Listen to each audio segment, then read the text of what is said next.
यहाँ आना आम आत्मा के बस की बात नहीं है। जब तक प्राणी के पूर्व जन्मों के शुभ संस्कार अत्यधिक नहीं होते, तब तक वो सतगुरु प्राप्त नहीं कर सकता। और सतगुरु और परमात्मा में अंतर नहीं होता।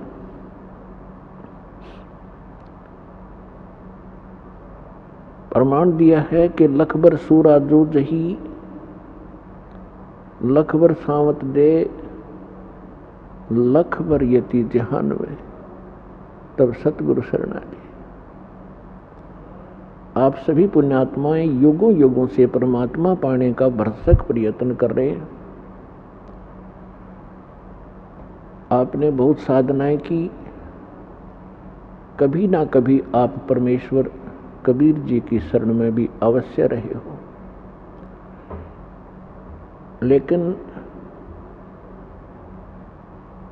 हम परमात्मा को पहचान नहीं सके। परमात्मा की शरण में हम भक्ति युक्त तो हो गए, लेकिन सतलोक अपने निज स्थान नहीं पहुंच पाए, जिस कारण से वो पुण्यकर्मी प्राणी इस काल के लोक में बहुत से महत्वपूर्ण पदों को प्राप्त होता है और उसके पश्चात फिर से 84 लाख योनियों के चक्कर में पड़ जाता है। अब जैसे ये भक्ति काल चल रहा है, भक्ति युग है परमात्मा का निर्धारित किया हुआ, और इसमें अरबों खरबों की संख्या में मानव शरीरधारी प्राणी सतलोक जाएंगे। और अब भी जो कर्महीन इंसान फिसल गया इस मार्ग से, फिर वो असंख्यों युग तक लाइन पर नहीं आ सकेगा। तो क्या बताते हैं, लखबर सूरा जो जही। अब जैसे ये भक्ति काल चल रहा है, हजारों युग तक ये सत साधना चलेगी, और फिर इस भक्ति को करते हुए प्राणी बीच में कोई फिसल गए, भक्ति नहीं करी, बीच में छोड़ दिया, तो फिर वो आत्माएं इस काल के जाल में फंसी रह जाएंगी।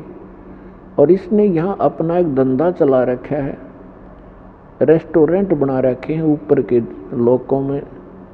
विष्णु जी ने अपने लोक में, ब्रह्मा जी ने अपने लोक में, शिव जी ने अपने लोक में, गणेश और दुर्गा जी ने अपने लोकों में, और इस काल ने ब्रह्म लोक बना रखा है अपना रेस्टोरेंट। और ये भक्ति युक्त प्राणी वहां जाते हैं, अपनी ही पुण्य कमाई से वहां सर्व सुविधाएं प्राप्त करते हैं इस काल के लोग की। और जब इनके पुण्य समाप्त हो जाते हैं, ये पुण्य पटक दिए जाते हैं, कोई गधे की योनि में, कोई कुत्ते की योनि में। और उसके बाद फिर भी मनुष्य शरीर जब कभी प्राप्त होता है, तो उस पुण्यात्मा के अंदर फिर से तड़प भगवान की बनी ही रहती है। वो फिर से शुरू करता है। परमात्मा दयालु हैं, फिर उनका नियम है, विधान है, प्रत्येक युग में आते हैं, उनको नए सिरे से फिर चार्ज करते हैं। बोल सतगुरुदेव की।